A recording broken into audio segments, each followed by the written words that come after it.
It has been wisely said that if you want to know what God is doing and how close we are to the return of the Lord, then you need to keep your eye on Israel.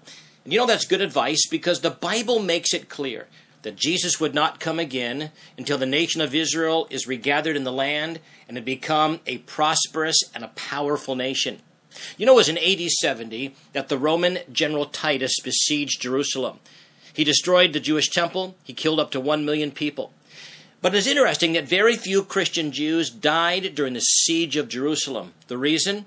40 years earlier, Jesus predicted that this would happen, and the Jewish Christians heeded the warning, and they fled the city of Jerusalem. In fact, Jesus predicted the destruction of Jerusalem with these words found in Luke chapter 21, verse 20 through verse 21. Jesus said, "When you see Jerusalem being surrounded by armies, you will know that its desolation is near. Then let those who are in Judea flee to the mountains. Let those in the city get out, and let those in the country not enter in the city." And you know, all that heeded Christ's warning lived, and those who rejected that warning died, and those who did not die were driven from the land. And for the next 2,000 years, the Jewish people would live as nomads, with no country to call their own. And the land that God had given to Israel would be occupied by Rome, by the Turks, and eventually by the British Empire. But it was after the Second World War, by order of the United Nations, the Jews were miraculously given back their land.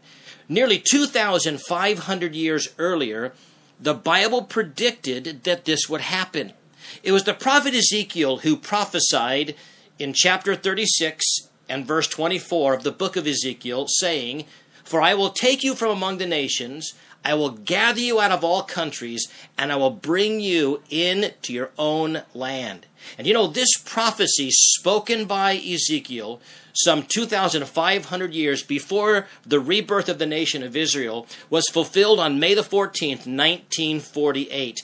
And the rebirth of the nation of Israel is the single greatest indicator that we are living in the last days. And it reminds us that the stage is set for the final fulfillment of biblical prophecy and the return of the Lord. The fact that the nation of Israel sits in its own land today, and that it's a nation, is a reminder that Jesus Christ is coming, and his coming is soon. And may we be ready.